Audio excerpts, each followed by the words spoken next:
What is up and how's it going? Welcome back to another edition of the Noble Steady Sort of Sports Talk. This is a recap episode that y'all are tuning in today, episode 28. And I'm here. It's your host Tyler again, here with my co-hosts Shane and Joey. Shane, how you doing today, buddy?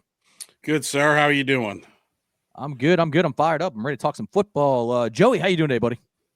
I'm ready. I'm ready to talk football. I know there's something near and dear to your heart that you want to discuss, as I had found digging on the socials of one franchise. Okay. I'm not in my Saints hat today because Tyler's about to just eviscerate our GM. You know, I've been thinking. Okay, so let's just set the scene here. Let's set the scene before we dive into this, and I'm going to try to be as judicious as possible with this. All right, it's a safe place. It's a safe place. Let it out. Okay, so for those who don't know, Mickey Loomis, the general manager of the New Orleans Saints, had his end of the year press conference this week, and yes, Joey, I did watch it, and yes, I was live commenting on some of the idiotic things that were being said by him. And I've talked a little bit to y'all off air about it, but about what's going to be said and how it's going to be said. So my first recap is, and I think Nick Underhill of New Orleans Football, great listen, highly recommend it, said it perfectly. If you couldn't stand him going into it, you probably can't stand him coming out of it. And if you could care any less, probably care any less, because it's the same status quo is what I got. And it basically took 41 freaking minutes of this press conference for him to admit, yeah, 5-12 wasn't good. We need to change some stuff. After basically beat over the head by reporters saying, like, are you sure we're good? You sure we're okay? And finally he admitted it. So let me ask y'all before I just jump completely into this and break it down. Did y'all happen to catch any of it or no? I can't stand to listen to that man anymore. So I've just am preparing myself for rough years. And if we have some bright moments, I'll take them, and there's stuff on your notes that I'll comment on that I also am passionate on when it comes to how he drafts and certain other things. But I can't watch him talk. I was too afraid that he was going to chew his gum like he did last year, and if he did while I was watching it, I was going to jump through the screen, rip the gum out of his mouth, and beat him over the head with it. Well, Joey, I'm glad to inform y'all that let's start with some positives. He wasn't smacking his gum like an uneducated fool like he was last year. And he didn't talk with as much defiance. Like, we're still stupid as fans and media members because we're not the level of 5-12 Mickey Loomis here. But, it wasn't as bad. And that gets to my first thing. One of the first questions that stuck out to me was, Mickey, how can you get this right? Or how are you confident that you're going to get this right? His answer verbatim was, it's because we've done it before. And, that really got me thinking, how many coaching searches has Mickey Loomis been a part of? You want to know the answer to that, guys? Anybody? Is this his second? I would say this is his second. His second. Because we're not counting the NBA, right? Hell no. No. It's football right now. Okay. But I will get to that. He's what is he with the Pelicans? I forget. At one point, he was like the GM of the Pelicans. Now that has gone away. But when they first started, because I still was calling on them, this is way back when I was at Pepsi, like the people that worked there were like, yeah, we have to do Saints and Pelicans. Yep. So like they would have to go to the game on a Sunday. And then if they had 4 home game slate during the week or on the weekend, they had to go to that too.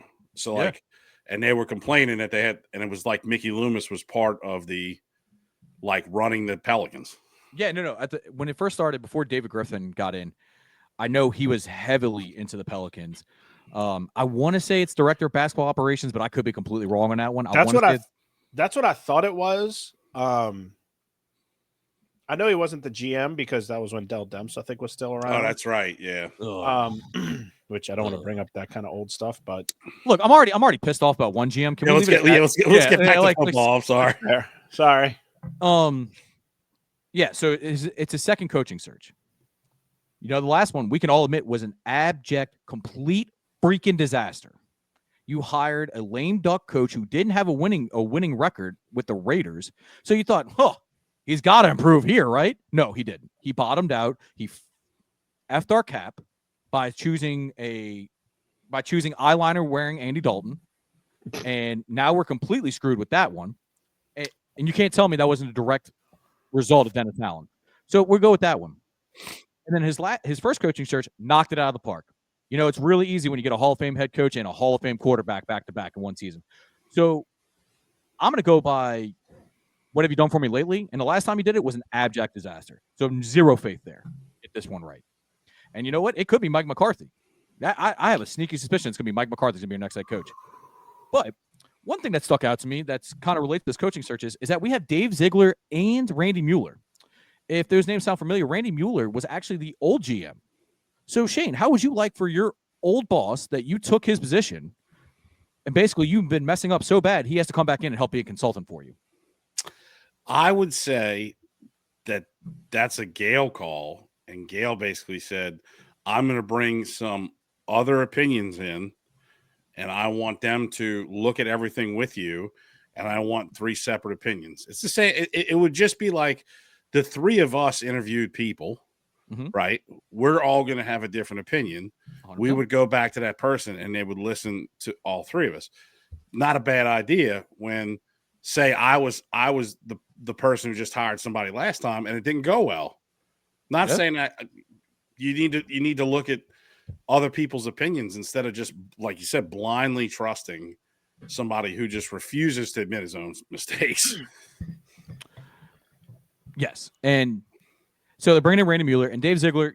He had a higher up role in the scouting department with the Patriots. He was a part of the Belichick Brady stuff. He's highly regarded in the league. Used to be the Raiders GM. I don't hate it. I like more voices, but if we're doing that point, we might as well just get a new GM. It's because clearly we don't trust that vision, that direction anymore. So speaking of DA, he still says he's a great coach. Still. Great defensive coach. I wouldn't argue that, but he's not a good head coach. Yeah, he's a good defensive coordinator. Let's call it what it is. He's a good defensive coordinator. He is not a leader. He is not. Yeah, no, he is not a leader. He is a follower of somebody else and can get their ideas to the players. I don't know. If I were looking at the Raiders as a whole, yes, that organization has done a lot of crazy, weird things. But when they fired DA, there was a reason they fired him. He did not work. So if he doesn't work then, what makes you think he's going to work now? He was here, went to the Raiders, sucked, came back. What makes you think he's going to be a good head coach? And what makes you think he is a good head coach? He's a good coordinator. I don't know where this transition for Mickey Loomis is. I don't know where his head is at, but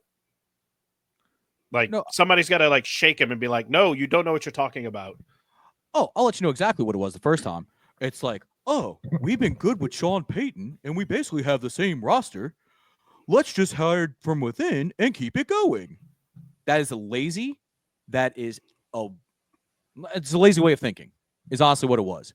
I got it at the time, made sense, but where we're at now, we've driven this franchise into the ground. And that's all I have to say about that one. And I will say about the DA comments, he refused to answer when somebody asked him directly, was that a you call or was that a Gale call? Refused to answer it. Meaning to me, that was a Gale call 100%. We already knew that, but that just confirmed it for me. Yeah, I would say that confirms it for sure.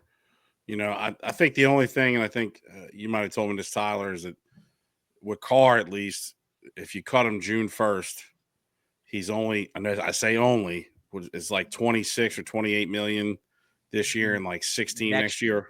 Oh, 10 it's next year. 10 this year. 10 dead money this year, and then 26, I believe, in next year. If you which is not as bad as I thought, at least. I mean, we could dive into the Carr thing real quick. Let me that's actually the next thing on my list. So he says the head coaching search is a top priority. Makes sense. He also said, which this is one of the things I'll give him credit for, that he said, he's like, the next coach will have say on who the next quarterback and his next coaching staff will be. I would hope so. Well, there's a rumor out there that they were going to force the next coach to keep Clint Kubiak and to keep Derek Carr for the next season. I think Mickey Loomis is telling Aaron Glenn that because he thinks, oh, well, Aaron Glenn was here and Aaron Glenn owes us, which Aaron Glenn does not. And I think that's pretty proven when Aaron Glenn comes out and says his top priority to coach is the Jets. Yes. And that should tell you everything you need to know about the situation in New Orleans and his relationship with Mickey Loomis, because you would think if you cut your teeth here, you'd want to come back to a comfortable situation where you would have a longer leash or a little bit more leniency. And he wants to go to the Jets. It's because the roster's a disaster. Yeah. The roster's an abject disaster. Like, okay, where young, we've talked about this before, where young piece-wise are you pointing to besides, I don't know, Brzee and Fuaga? And that's a question mark there on those two. I mean, Brzee balled out this year, but what young stud are we pointing to? Like, that guy's what we're building around. I mean, our punter's good. Yeah, I mean, that's the thing, dude. Our long snapper, I don't know. So, like I said, I do like the fact that he said that the new coach is going to have say on his players and his staff. Good, that's what it needs to be. Now, this puts even more emphasis. You cannot screw this up. If you're going to trust a coach to basically build this team again from how badly you have screwed this up, you have to make sure you nail this coaching hire. That's just way. The thing that worries me is whoever we get as the coach. Is that person going to feel comfortable enough to go to Gale and say, "Hey, I'm not feeling this situation with Mickey. Like he's not here. He's not present. He's still thinking of, his past success, which we kept an offensive coordinator who liked to use an offense that worked in 2008 way longer than we should have. So at what point do you have the coach that has the gall to go to a tenured GM who is, as we have talked about on this show, part of the succession plan for this team to say, hey, it's just not gelling, and she make the move? I don't think you want a coach that feels the coach shouldn't go to the owner, right? No. And I don't think Mickey Loomis is going to hire somebody. I agree with Tyler, like Mike McCarthy, who is an old school guy who will follow the chain of command. I mean, the dude's been very successful dealing with Jerry Jones's shenanigans. While it's frustrating for us as fans, I don't think it's that frustrating for a coach to be here after spending however many time, 6 years, 7 years in Dallas. Oh, no. And the thing about Mike McCarthy, we'll just jump into it. So we've been talking the thing with Mike McCarthy that worries me, right, is Mike McCarthy going to come in and be like, okay, yes, I may have a longer leash, but I want a veteran quarterback. So we're going to keep Derek Carr. We're going to try to win with him. And go from there. I don't want that. I want a coach that's going to basically come in and clean house like Sean Payton did in 2006. The culture is dead here. Okay. You can keep Cam, you can keep DeMario, you can keep all the key guys, like the older guys, just let them ride it out here. But these sub guys that aren't playing that much, second, third string, that don't know the culture, get rid of them. It's time to turn this roster over. Like Mickey Loomis likes to type, oh, we've done it before. You also turned over 75% of the roster when Sean Payton came in. So is that what's going to happen now? Well, guess what? You can't do that, Mick. You have completely kicked the can down the road, and we are screwed cap-wise. And that's if we don't keep Derek Carr. If we do keep Derek Carr, we're either going to have to cut or restructure the majority of our key guys because his dumb ass kicked the can down the road for a freaking $51 million cap hit. Who does that for a below average, can't elevate a team quarterback? Like, has he not watched the Oakland/Las Vegas Raiders? That's what I said. Like, homeboy couldn't even stay healthy enough for that when they were good. So you expect him to be healthy here? You bet the wrong horse. Just admit it, tear the Band-Aid off, and let's rebuild this thing to the studs. What he said in his interview, his presser, he's not going to do. The thinking is the great group think we got over there is, well, the NFC South is not that strong, so we can still compete there and try to win a division. That's great. I would like to aim a little higher, and now I don't think they have full grasp on how the division's on the up and up. Carolina, much better position that has a quarterback that's on the up and up, has looked great down the stretch, a great young head coach. They just got to fill in pieces. Okay, and they have cap space. And cap space, yeah. Atlanta, young QB, young weapons. They got to figure out the defense. They got a coach they trust and everything like that. They got to figure out the Kirk Cousins situation with the cap, but it's easier out than we have with Carr because they didn't kick the can down the road. So they're on the up and up. And they got Tampa, who just won the division. So where exactly is this thinking that, we just don't get hurt? If the great Rashid Shaheed or Eric McCoy don't get hurt, we can compete in this division? Get out of here. No, I'm sorry. And look, you have to look at Eric McCoy. Seriously. He's a great player, but he's missed 19 games the last 2 years. Derek Carr missed time the last 2 years. Eventually, you got to stop blaming the injuries and figure out a solution. I would say that just like he doesn't own anything, Loomis doesn't want to tear it down to the studs because he knows he's put the team in such a bad situation. It's like a no-win situation. He never accumulates draft picks. Jesus. I noticed you said he would love to have more draft picks. He never trades down. Joey, I told Tyler this earlier in the week. We're in a situation at 9, right, where like Janty from Boise State is like linked to Chicago at 10. So if you have a team like Dallas or the Chargers who might want to trade up to get him, who really need a running back, we're in a great position. Like Tyler said, Chargers need to get up. They give us their first this year and a first next year or 2. Dallas, maybe not as much, but you accumulate these picks that he wants to get. But is he going to do it? No. And I'm telling you right now, I will not wear any Saints gear if he drafts the kid from Georgia that reminds me of Davenport, who needs to be polished. And like, we don't have the luxury to sit there and wait. We're not like this stud team who can take somebody that if he doesn't work out right away. We need proven talent at every draft pick. And if he takes that dude, I'm telling y'all right now, you will not see me in any Saints gear. I will not be in it because I'm done with this Loomis bullshit. We've run fresh out of polish. We need proven talent. We need proven guys. We can't do this. Oh, well, he's got potential. Potential nothing. But Joey, look how fast and muscular and just Adonis body he has. Oh, that's what I imagine the fucking scouting meetings are like. You know who he sounds like? Vince McMahon. He's got a big body, so that must mean he can wrestle. That's all I'm hearing from that idea. And look what it did. He lost the company. The company is flourishing because they actually picked talent over, he just looks like a guy. Y'all know how much I love the draft and stuff, right? Like I deep dive into it and everything like that. When they took Peyton Turner in the first round, I don't expect myself to say, who? In the first round. And that's exactly what I did. What year did we draft him? No, who gives a shit was year? It 2019?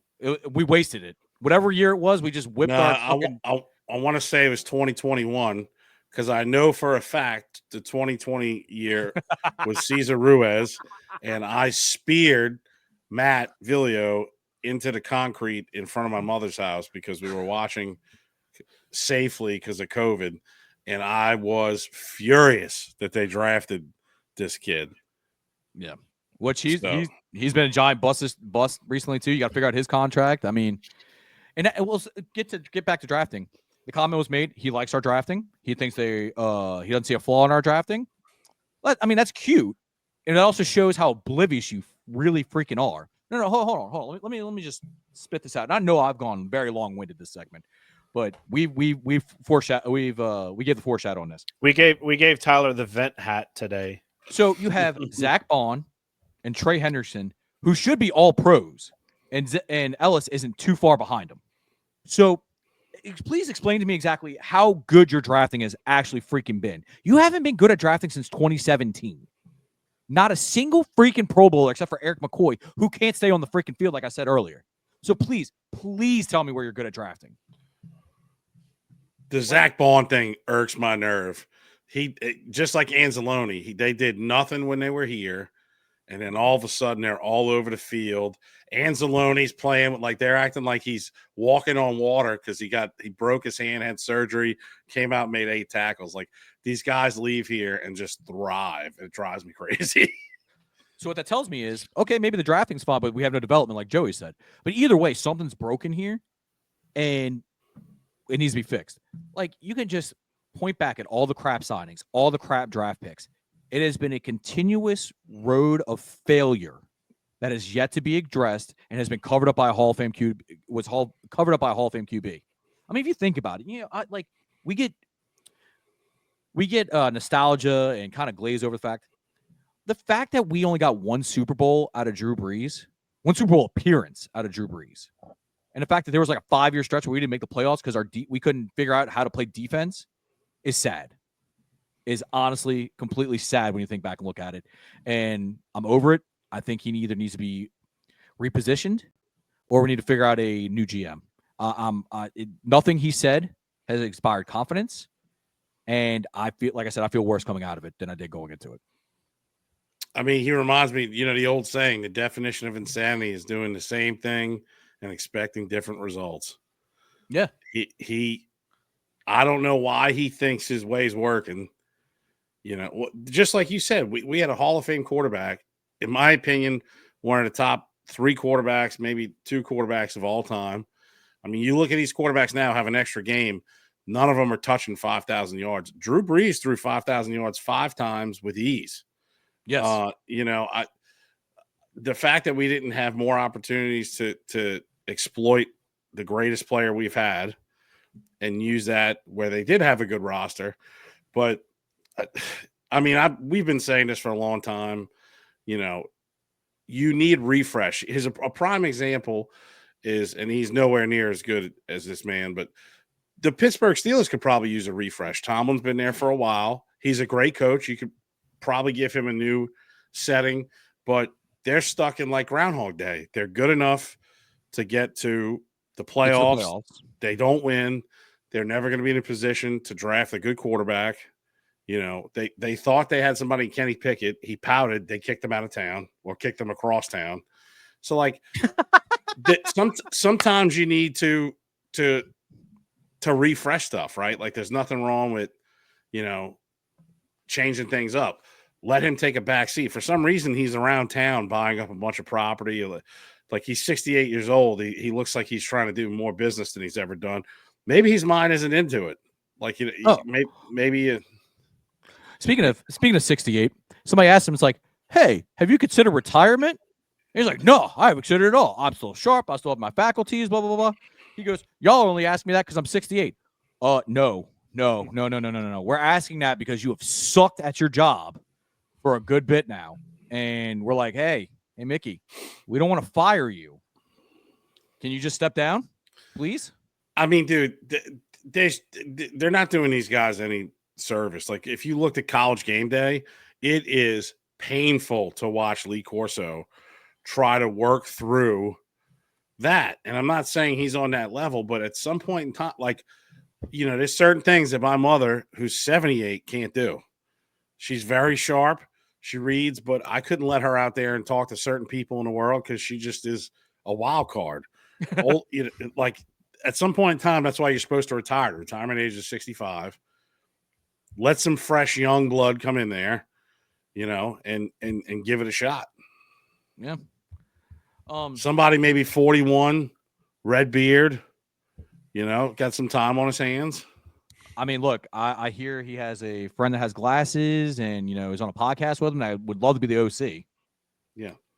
And then our other friend could talk about soccer and hockey while we're trying to draft people, There it is. I could keep the comedic timing going. Like, there you go. Hey, y'all are stressing. Let's find something funny. No, there's one more. It's time to move on from Mickey. I mean, thank you for everything you've done. Like you said with like Mike Tomlin, hey, he's been long in the tooth there. I think he's the longest tenured head coach. 18 years. Sometimes it's just time to move on. It's nothing about, it's like they say, you want to try to get out while your legacy is still intact. Well, Mickey's staying along till his legacy is tarnished and drugged through the mud as every chance it could. So I think, honestly, you got to look in another direction. So I heard an old thing. It's from The Dark Knight, and I think it fits perfectly here. You can either leave while you're a hero or stay around long enough until you become the villain. And I think that's where Mickey's kind of at now. And And one last thing I heard, and before we start talking about productive franchises and covering the playoff games, is I heard from Matt Moscona, and I want to shout out, great listen to. He described the Saints and the relationship with Mickey Loomis like this: it's just a bad relationship that needs to end. Where the partner, where everything they say just annoys the crap out of you. It's like nails on a chalkboard. They can't do anything right. Like, you just know it's time, like Joey said, time to refresh and everything like that. I think that's where we're at. I think that's where the Saints fan base is, where Mickey Loomis. And, if we don't nail this draft, I don't know how this turns around, but I really don't know how we go into next season with Derek Carr as a quarterback. I just don't. I think the only thing you're going to have is you're going to have a coach that comes in and he's going to be like, let's evaluate. Unless you get somebody in the draft, who are you going to get? Or if you get somebody luckily in free agency. I think they kind of rushed Rattler. Justin Fields, baby. Oh, Lord. I would love it, actually. Why not? Get him on a cheap. He's 27 years old, 26 years old. Take a shot. Either it works out or you suck enough where you pick one in the top 5 next year. Why the hell not? That's the way I look at it, but I don't know. It's going to be interesting where we go. I don't think I was that bad. I try to keep my composure. There was a few things that got me a little riled up, but man, I think it's time for a change. But can we talk about some positive stuff, though? Like, get out of this negativity? Yeah? Yeah. We're good? Yeah. Do you feel better? I do. You feel better? It was a safe spot. We're going to talk about some, some. Playoffs? Don't talk about playoffs. You kidding me? Playoffs? Yeah, that's what we're talking about today. I wasn't looking at the screen when you did that, and I looked up and I heard we're going to talk about, and then it stopped. I go, did we lose? Or just no? I just didn't time it out right. It's fine. It's fine. Just don't point it out, Joey. I thought we lost you for a second. Okay, I thought we lost you for a second. Jesus. Okay. Well, Joey, why don't you take this over, buddy? I'll let you intro us in for these first playoff games. All right. So the game that started it out, this team owns this slot in the playoffs, as evident by their game this week and their game last week and their game every year since. The Texans beat the Chargers 32-12. First time in NFL history that score has been the final score. So we have a scoregami. I do have this little note about Justin Herbert. He has had 2 games in the playoffs. Before the 2-minute warning in the first quarter, he is up 33-0. Jeez. After the 2-minute warning in the first half, he has been outscored 9-63. Good Lord. So good night. I think there might be an issue. Yeah, just a little bit. He had 4 turnovers. You say not his fault? Not all of them. There was a few that went through Disley's hands. You know what I mean? There was some catchable balls that they took advantage of. Good on them, but yeah, Tyler, what you think about that game? I mean, it shocked me. I will say, I don't know if y'all were watching it directly, but you could definitely feel it in the second quarter. The Texans were backed up, and C.J. Stroud just kind of he's rolling out to his right, rolling out to his right, throws across his body, and throws it back across the middle. I think it was Collins that made the catch, or maybe Hutchinson. I think. I don't remember off the top of my head, and I apologize for that. But you could directly feel this game just switch at that moment. Like the offense, like, okay, we're good. We figured it out now. But yeah, there was definitely a clear momentum swing in that game. And hats off to Ryans with coaching that defense up. That pass rush was monstrous against them. Shane, what you think, bud? I didn't think we'd be in 2025 and that the Texans would be using Rex Ryan as a billboard material to get themselves hyped up. But here we are. The bright spot for the Chargers is my boy, Ladd. Looked incredible. Man. I know those stats are a little skewed because he had that big hit, but he earned every yard of that. So I'm completely shocked. I thought the Chargers would come out and win this game. So the Texans looked inspired. I think they can give the Chiefs maybe a good game this weekend. We'll see if they stay hot, but completely shocked. I wasn't expecting that right out the gate. No, hell no. Like I was like, okay, well, 32-12 was not expecting that score, but hey, here we are. Is there anything else we want to talk about this game? I do have I have another stat about Justin Herbert, just to kind of not to throw dirt on him any more than he already has. In that game, he threw 4 interceptions. Do you know how many he's thrown all season? 3. Oh yeah, it was 3. Yeah. I knew it was low. Because you're shitting on one of my fantasy quarterbacks here, Joey. Hey, man. When your fantasy quarterback shits the bed as bad as Justin Herbert did in that game, stat-wise, doesn't matter. You know? Doesn't matter. Fantasy's over before the playoffs. But he more than doubled his interceptions in one game. In one game. Yeah, no, I know, dude. It was wild. That's what made it so crazy is that he's been so efficient with the football, not turning it over and everything. And then it's just like the wheels fell off. It's like he had an entire season worth of turnovers in that one game. Like, it's essentially what he did. I think that's really all we can talk about on this game. It was, hats off to the Texans. They get a nice, fun date with the Chiefs, and that's all we could say. Talk about the Chargers real quick. Offseason, I think they need another weapon for Herbert. But other than that, I mean, maybe a running back, depending on J.K. Dobbins. But you got to like where they're going. Yeah, I mean, Dobbins couldn't stay healthy. Yeah, I agree. He needs another. They couldn't replace Keenan Allen, even though he's been 2 years he's been gone? No, 1. Oh, it's only been 1. Why does it feel like 2? Keenan Allen's that old that he feels like he's been gone for 2 years? Yes. Jesus. He's talking about going back. Really? Oh, I did see that. This is what the Chargers need to do. Sign Aaron Jones for a short term, draft a kid out of Penn State to tight end, and then see what they can do with a better upgraded running back, better tight end. Fair enough. All right. Well, let's go right ahead to our next game. This one wasn't as close as the score says, but we had the Baltimore Ravens beating their division rivals of the Pittsburgh Steelers 28-14. Joseph, what fun stats you got for us in this game, buddy? So the last time the Steelers won a playoff game was January 15th, 2017 against the Chiefs. Now, I'm going to talk about another coach that's currently in the playoffs, so we'll talk about later. In that time frame, Dan Quinn brought the Falcons to the Super Bowl, lost the Super Bowl after a 28-3 lead. Yep. Was fired by the Falcons. Yep. Was a defensive coordinator with the Cowboys for 3 years. Yep. Was hired by the Commanders to be their head coach and won a playoff game. Since the last time the Steelers Pittsburgh won a playoff game. That is wild. Like we said some earlier. Good stats right there. That's like some we good said stats earlier, right there, Joey.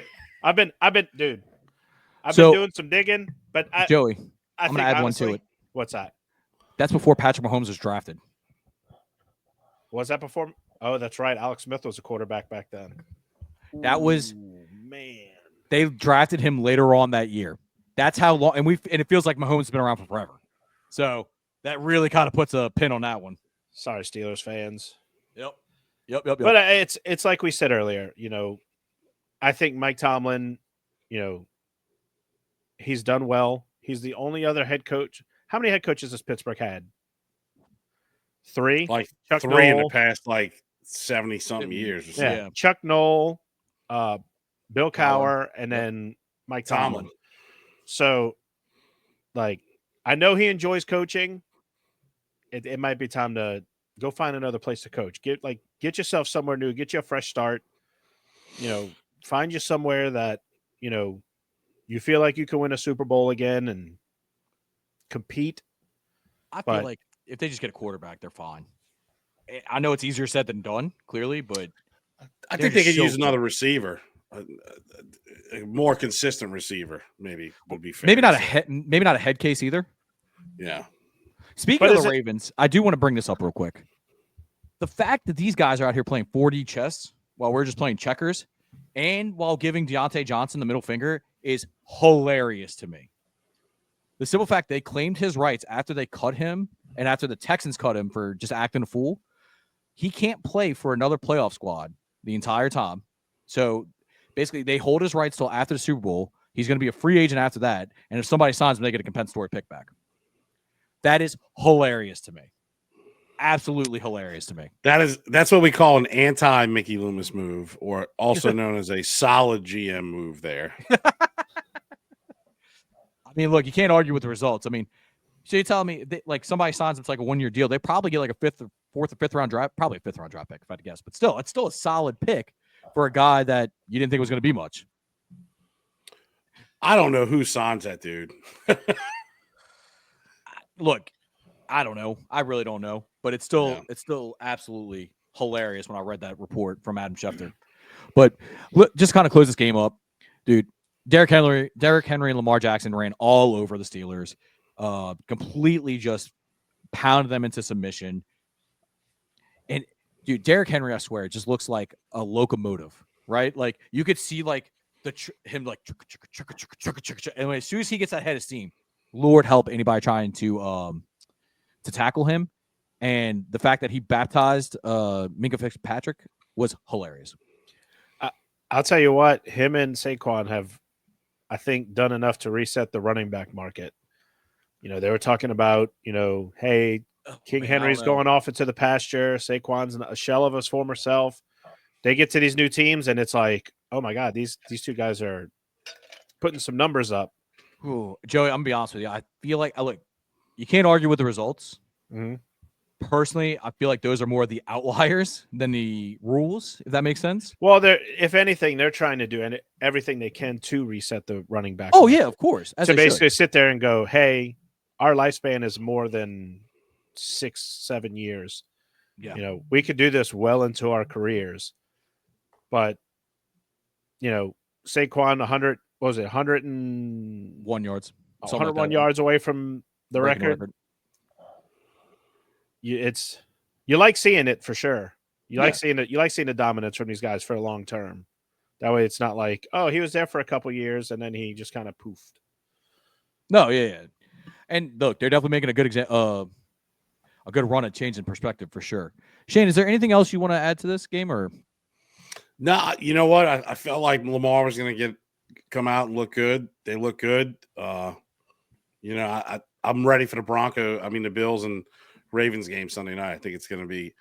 I still haven't filled it out. I still don't know where I'm going for our ATS episode because I really am torn. So I'm excited to watch the game. I think whoever wins that game is going to represent the AFC in the Super Bowl. Yeah, but we'll see. All righty, Broseph.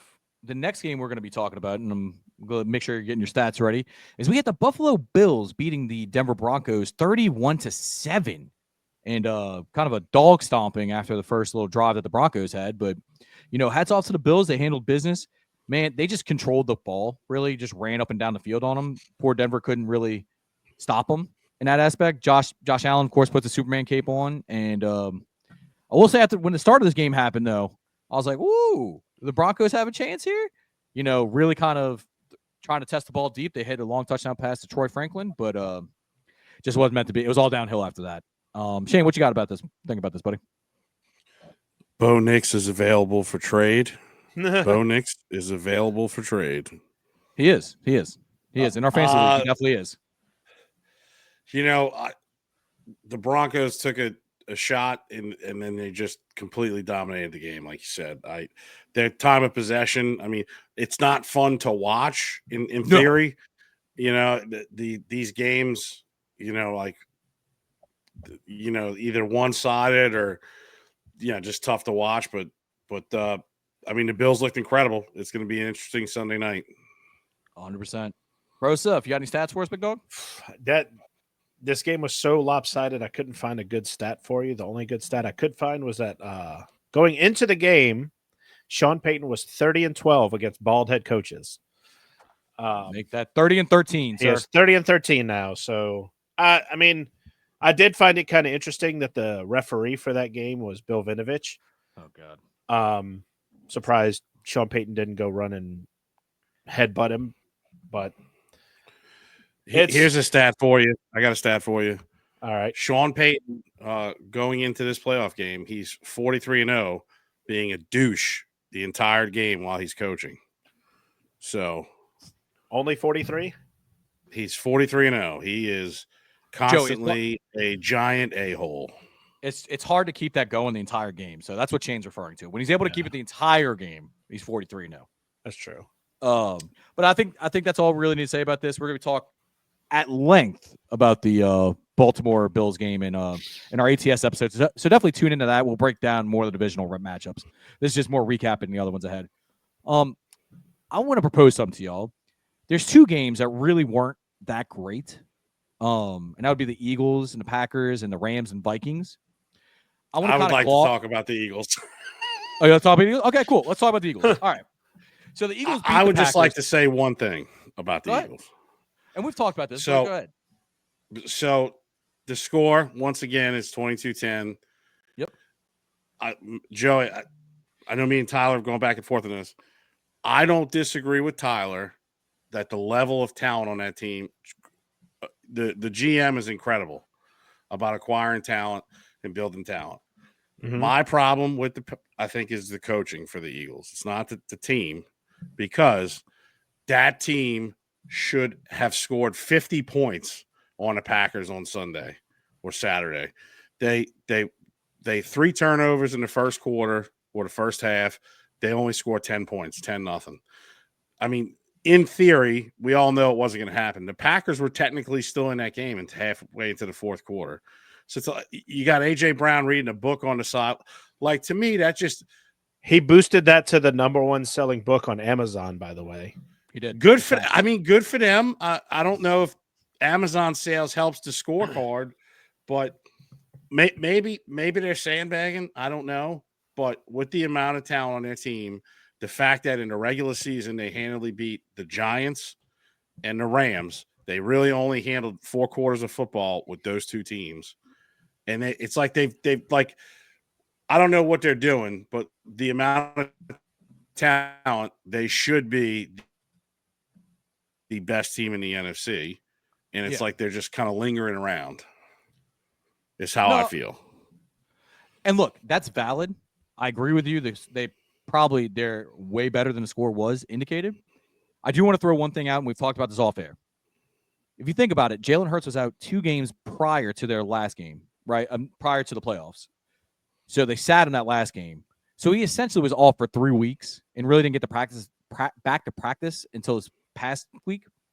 So I do want to say Russ probably played a factor in the passing game being lackluster against the Packers. We do have to we can't overshadow that, you know. So go back to coaching, and I think I asked you this. I'll ask Joey this. Mm-hmm. So Joey, let me get your opinion on this. Okay. You have a guy in Jalen Hurts who's been banged up. He's a smaller guy. If you look at the Ravens, they'll put like Mark Andrews behind for the tush push and push the big body forward. Why wouldn't you use Saquon, Dallas Goedert? I mean, you have monster dudes on that team. Why do you keep pushing Jalen Hurts forward? Where it's like putting Tank Dell to go cover on a goal line, and you not to that extent, but I mean, why wouldn't you take him out of the equation if he's getting banged up? Their offense obviously didn't look good throwing. I know he has Russ, but why wouldn't you put a bigger player in as the tush push? Here's the better question: how have you not figured out the tush push without Jason Kelce? Because you were reliant so heavily on Jason Kelce with the tush push, breaking that hole, that you feel like, oh, I don't have to put anybody back there. So you're still thinking, oh, Jason Kelce style offensive lineman in front will bust that hole. I don't need those big guys in the back. Would you disagree? That would with go that back statement? to that would go back to the coaching thing. A person left and you didn't adjust. Tyler's perplexed. What's that? So, 2 things. Jalen Hurts isn't a small dude. Like, the dude squats like 600 pounds. Like, he's got tree trunks for legs. That's why they use the tush push, because he's a thick dude and he's able to push the pile. I get what you're saying about the injury. I have to go back. He's not as thick as the 3 guys I mentioned by far. Oh God, no. Yeah, but I mean, we talked about, we talked about before off air, was just like, I don't know, maybe it's a snap issue or something, or maybe it's just a comfortability thing. I look, it's a great idea, but the other thing, the Jason Kelce thing. Look, they, as somebody that has Jalen Hurts on their fantasy team, they have been highly successful with the tush push. So I don't think they've missed a beat with Jason Kelce being out of there. Those would be the two things that I was a little perplexed about. I don't disagree that being a bigger guy, look, for longevity of your quarterback, of course, you don't want him taking those hits constantly, right? I agree with you there. And since he has had the injury history with especially concussions, right? When you get in those dog piles, your head's a little bit exposed because you're holding on to the ball and everything. So it wouldn't be a bad idea, 100%. So I don't want to be like I'm kind of crapping on it for lack of a better term. It's just my kind of insight of what I'm seeing, right? So after the way they've played against the Packers, yeah, you feel pretty confident that they'll beat the Rams. I like the matchup they have. Yeah. Yeah. Okay. Yeah. And we can talk about when we talk about the Rams. I'm kind of foreshadowing here. The Rams, like I told you before, why I had a feeling they matched up well against the Vikings, is they rush the passer very well, but they're smaller. They do have a smaller defensive front, especially run at 3-4. I do worry about Saquon going ham again against them, like he did the last time they played him. I mean, can they unretire Aaron Donald for one game or what? I mean, if anybody can do it, I'm sure it's him, right? Like he's probably out here practicing with knives, his handwork and stuff again. So that would be my only concern there. All right, that's all I wanted to say. I'm sorry. We can move. Oh, no, you're good. You're good. I mean, it's all good points. I mean, Saquon put up 119 yards rushing. I mean, unfortunately, the Packers dealt with so many injuries. Shout out to Romeo Doubs. Hope he's okay. It had to be pretty bad if he had the guardian cap and still got a concussion. So shout out to him. Hope he's okay. I would give the Packers defense a shout out because it's not all on the Eagles either. That defense played lights out for 3 quarters and then just was exhausted. I think, No, 100%. They played a hell of a game trying to keep them in check. Yeah. Joe, is there anything else you want to add on this, bud? I mean, it still remains to be seen. I'm not going to try to give a prediction on the Rams-Eagles game for sure because I was clearly wrong last week. We all I mean, I said, their head's somewhere else, which I mean, just to transition to the Rams-Vikings game just because we brought it up. Seeing Cooper Kupp before the game talk to the sideline reporter, he was kind of, he was thinking about home. But I think that they were able to kind of vulcanize that into, hey, we're going to play better. Hey, we're going to play for home. Shout out to the Arizona Cardinals as a whole, the entire franchise. They bussed fans from SoFi to their stadium. It's a 5.5-hour drive. They had Rams merch in the Cardinals team store and all that. And I see we have a special guest. Yeah, so we have a special guest host. Rue is joining the building today. And that for those who are listening on Spotify, we thank you. And Rue is actually Shane's puppy dog that has decided to jump up on his chest while we're recording. What's up, Rue? Sorry about that, guys. Mama's not home. Mama's away making the big bucks. So Rue's like Velcro dog on me. So yeah, she says hi. Hey, Rue. Hey, Rue. But back to what I was saying, they did a lot of things to help make that as much a home game as they could. And, that being it shows that, life is bigger than football. We're putting rivalries aside to give people a semblance of home away from home.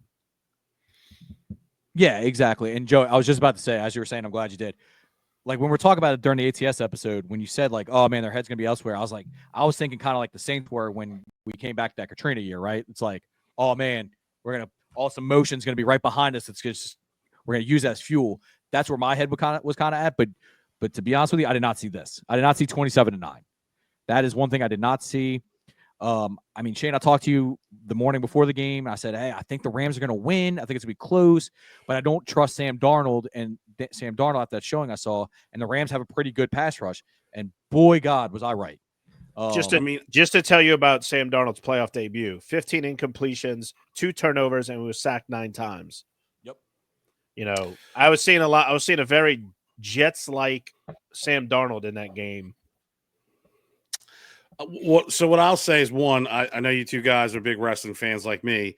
I hope that you caught the Jared verse, like Jimmy Snuka just all out fly towards Sam Darnold at the end of the game. I did. I'll say this about Sam Darnold. It's hard to throw. He should have been. I don't know why he wasn't stepping up in the pocket.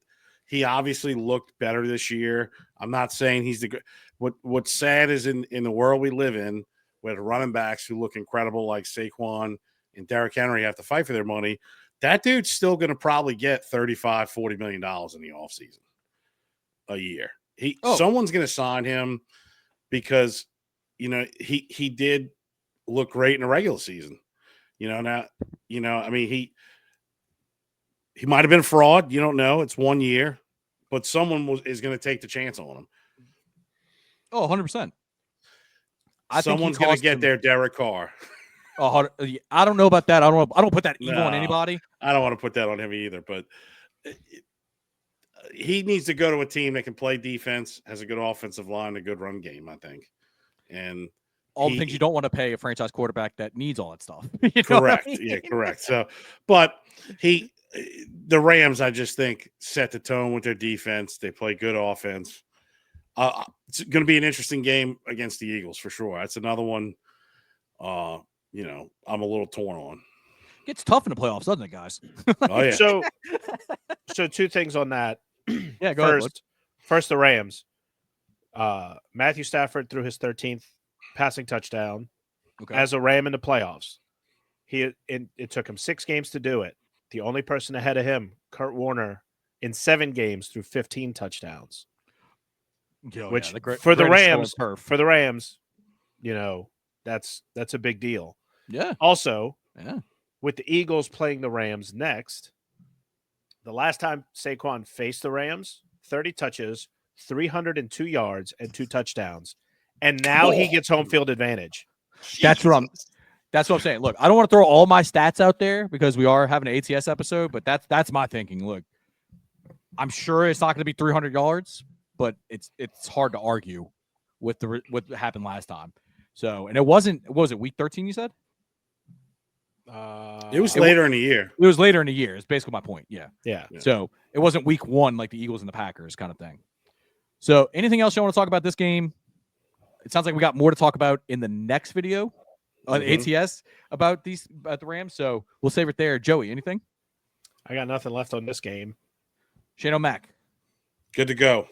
Which, by the way, that's the first time I called you that this episode. I'm surprised. Anyway. I think this is the second time you called him that. I thought you called him to open the episode. I could be wrong. That could have been pre-record. Could be. Anyway, let's move on to a game that was actually really freaking fun to watch. And that was going to be the Commanders, who went to Tampa Bay and beat the Buccaneers 23-20. Joey, why don't you stat that for us, big dog? So this is the Commanders' first playoff win since 2006 against the Tampa Bay Buccaneers. Yep. In 2006. So it was a really good game. I started watching, I kind of kept up with it on like Gamecast and all that on ESPN, and then finally turned it on eventually, not being as busy as we were. Listen, I was kind of disappointed in the Marshawn Lattimore, Mike Evans one-on-ones. I feel like he got torched. Oh, you mean Marshawn Lattimore calling Mike Evans daddy? Yeah, that's what it was. Yeah. Can we stop with this crap now? Because the last few times they played against each other, Mike Evans has taken Marshawn Lattimore, bent him over his knee, and spanked him consistently. And I mean hard fucking spanks. Like kid misbehaving in a supermarket spanks is what he's getting. Yeah, it wasn't pretty to watch. No, I mean, and like the last game they played against each other in the regular season, he had one stop, and he was like, "Oh yeah, I stopped Mike Evans." I'm like, dude, he put up like 600 and 100 yards on you. Calm down. Like, but anyway, I'm sorry, Joey. Go ahead. No, against the Commanders, including postseason, Mike Evans has 7 games, 7 touchdowns. If you're averaging a touchdown a game, something's wrong defensively for that team. Now, I'll say that last 2 minutes was a masterclass by the Commanders, getting that clock down, taking as much time as you could, and even getting that first down to basically seal it. I mean, and then you get here's the funny part. The kicker that made that game-winning field goal is the same kicker that missed was it 3 field 3. goals when he played for the Browns against the Saints in 20. It's whenever Hugh 18? Jackson was around. Yeah. Yeah. So, but no. I did notice that as well. that's it. Good for the Commanders. Good for their fans. They've had to deal with some pretty shitty years with the Dan Snyder era toward the end. I don't know how the next game is going to go for them, but it'll be interesting for sure. We'll talk more on the ATS episode. Shane, I'll let you handle this one first before I go on my thoughts. I did not. I don't have a lot to say about it. I thought it was going to be the best game of the slate. To me, I felt it was the most entertaining.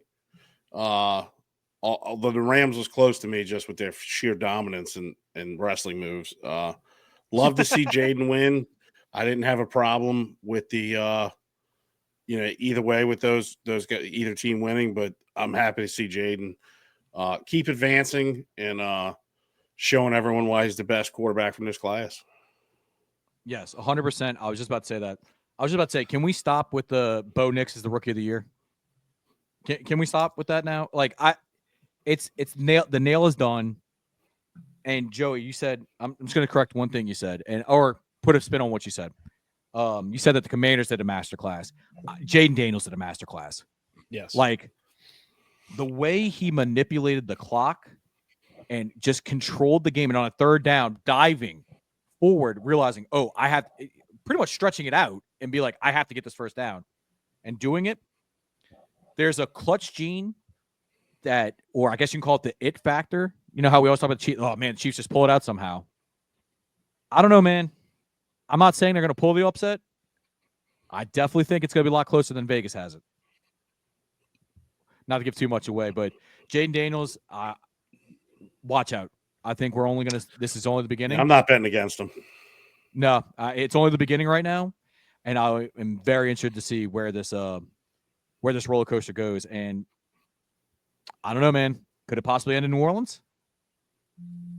It'd be fun to see. It'll be tough for them, that's for sure. Yeah.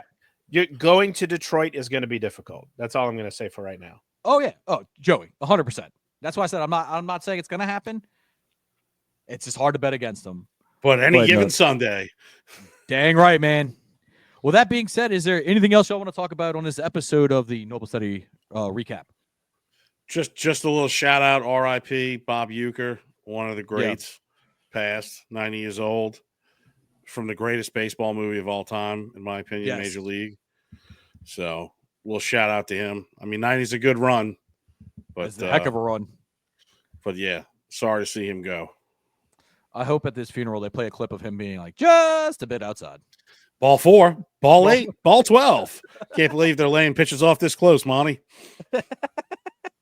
Great movie. Yeah. So I will say, Jaden Daniels is trying to become the 6th rookie in NFL history to start in a conference championship game. So I know previous ones. Hold on. Yeah, let's say, okay. This is the trivia for the day. Who are the 5?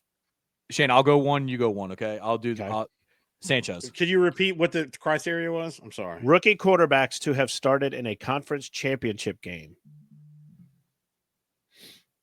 So I said Tyler. Sanchez. Mark Sanchez, 2009 Jets. Shane. Going Sanchez first. There's one. I've already said his name. I was leaving the easy one for you. I mean, is Brady one? Nope. Was he a rookie when he went? No. So he didn't start. 2. This is the second year. Yeah, you go ahead. Go ahead. Big Ben. 2004 Steelers, Ben Roethlisberger. All right, we're going to start. Okay. Can we get a hint, Joey? Is it how old school are we talking here?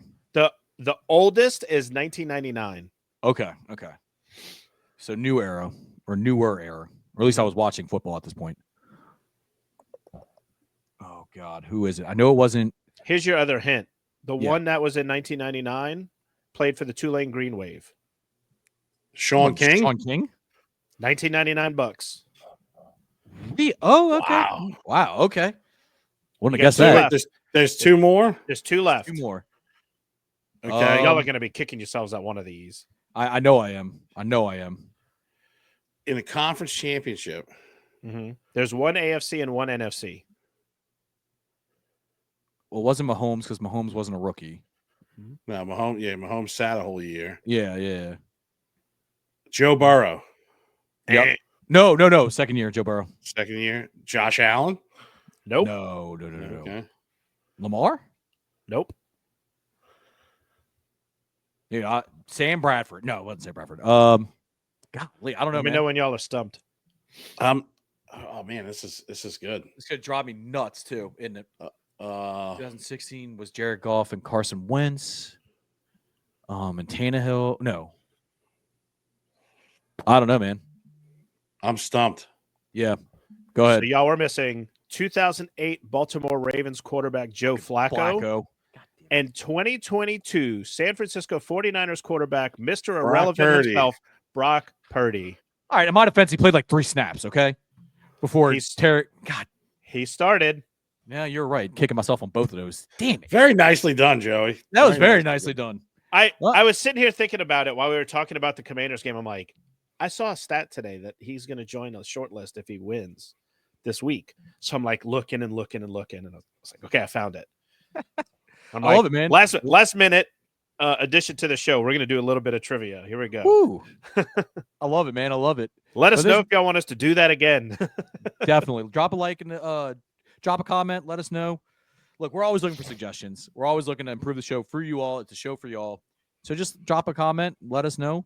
And I think that's it. Unless y'all got anything else. That's good to go. Bring on the divisional round. Yes, sir. So for that, we'll sign off for this edition of the Noble Steady Sort of Sports Talk. Y'all take it easy and be on the lookout for our next ATS episode. Till next time. Peace.